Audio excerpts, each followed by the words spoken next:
This old drum set and me go way back. It's a 1963 Sonor teardrop. It was wrapped in white plastic. I got them in 1973, and they went all the way through high school and college with me, and they served me incredibly well. And I played them for some time after college, and then I got a huge set of Ludwigs, and these sat unused for a long time.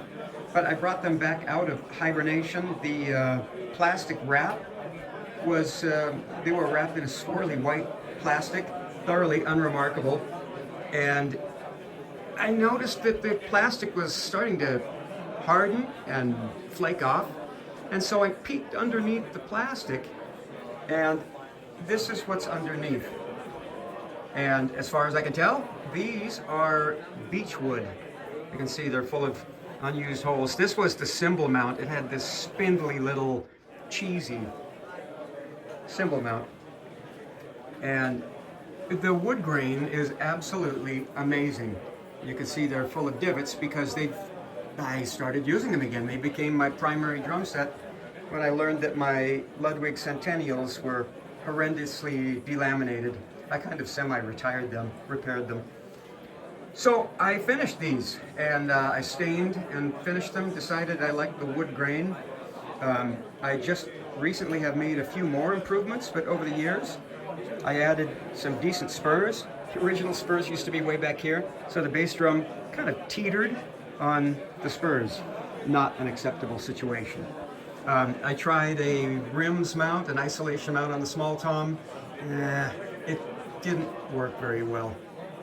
So I made this combination mount for the ride and for the small tom, and that totally cleans up this mess here. There are no stands, no nothing. If I decide not to use a crash cymbal on my right, I have no stands there for anyone to trip over.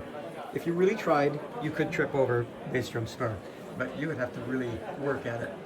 The snare drum was the first to get the refinish treatment. It was my first attempt at refinishing. As you can see, it's at the bottom of a pile, and it doesn't look particularly good. It sounded good. It got me through high school and college, but these babies, I got a lot of compliments as to how wonderful they sound. And it's a really easy set to play. And I never cased them. I never had any cases, didn't even have soft cases for them. I would just throw them in the trunk of my car and drive down to the college. Those were the days. No worries, no headaches either. And they have suffered. They've got a lot of dings and so on. But I'm thinking about covering them, wrapping them. Since they were wrapped, I had to space the lugs. I just used gasket material. I think it's about 30 thousandths or so. I used modern hardware. I replaced some of the hardware. This is the original bass drum mount. The wood inside is pretty nice. This here is an ancient Sabian. It's one of their very first introductions when they first started making cymbals. Just recently replaced the bass drum hoops, and I put new heads on the bass drum. I raised the bass drum, and yes, you can see in the foreground it does have the pearl isolation feet. I swear by them. You can hear the drums are singing in the background while I talk. So raising the bass drum, I just recently did that. I mean, I never thought it was necessary.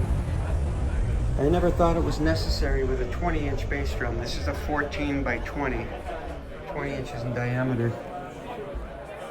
I mean, the object is not so much to get it up off the floor as it is to get the beater in the center of the head.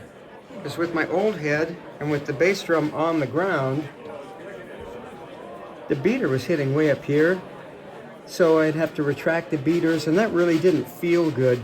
They don't have that inertia from the longer, the more extended. And you can see by the memory lock how much longer the pedal is, and yet it's still dead center in the head. That's typically what I try for on the bass drum. I want it to hit right about in the middle. Sounds really good. I mean, it sounds really good either way. That's the Gibraltar bass drum riser. The hoops are courtesy of the good folks at DFD. They have all kinds of stuff, tension rods and so on. And these lugs are really worn out, and I will probably replace them with a more modern lug. The finish turned out pretty nice. It's actually just stain and varnish.